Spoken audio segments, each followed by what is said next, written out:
ഞാൻ പറയുന്നത് നിന്നെ നിസ്കരിക്കാൻ ഓർമ്മപ്പെടുത്തുന്ന, നിന്നെ നിസ്കരിക്കാൻ കൊണ്ടുപോകുന്ന, നന്മകൾ ചെയ്യാൻ നിന്റെ കൂടെ നടക്കുന്ന ഒരു നല്ല കൂട്ടുകാരൻ നമുക്കുണ്ടാകണം. ആ കൂട്ടുകാരൻ പറഞ്ഞാൽ മതി അള്ളാഹിനോട്, നീ നല്ലവനായിരുന്നു, നീ നല്ലവളായിരുന്നു എന്ന് നിന്റെ ഫ്രണ്ട് പടച്ചവനോട് പറഞ്ഞാൽ മതി, നിനക്ക് സ്വർഗം കിട്ടുമെന്ന് നബിയുനാ റസൂലുള്ളാഹി സ്വല്ലല്ലാഹു അലൈഹി വസല്ലം. അല്ലാഹു അങ്ങനെ ഒരു കൂട്ടുകാരെ നമുക്ക് നൽകി അനുഗ്രഹിക്കുമാറാകട്ടെ. അങ്ങനെ ഉണ്ടോ? അങ്ങനെ ആർക്കെങ്കിലും ഒരു നല്ല കൂട്ടുകാരനുണ്ടോ?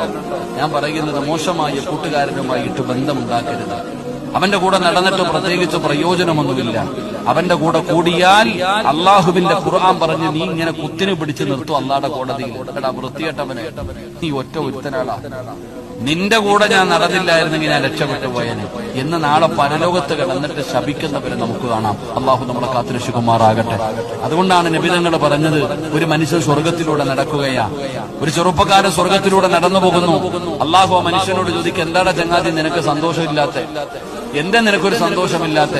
ആ സമയത്ത് ആ ചങ്ങാതി അള്ളാഹുവിനോട് പറയും, പടച്ചവനെ എനിക്കൊരു കൂട്ടുകാരൻ ഉണ്ടായിരുന്നു, അവൻ നരകത്തിലായി പോയല്ല, എന്തോ തെറ്റ് ചെയ്തതിന്റെ പേരില് അവൻ നരകത്തിലായി പോയി. പടച്ചവനെ ഞാൻ സ്വർഗത്തിലുമായി പോയി, എന്റെ കൂട്ടുകാരൻ നരകത്തിൽ കിടക്കുമ്പോ എനിക്ക് എങ്ങനെ അള്ളാഹ് സന്തോഷിക്കാൻ പറ്റുക? അപ്പൊ അള്ളാഹു ആ മനുഷ്യനോട് ചോദിക്കുമത്ര, നിനക്ക് അത്രയ്ക്ക് ഇഷ്ടമാണോ? ഇഷ്ടമാണല്ലോ, എന്നാ പോയി വിളിച്ചു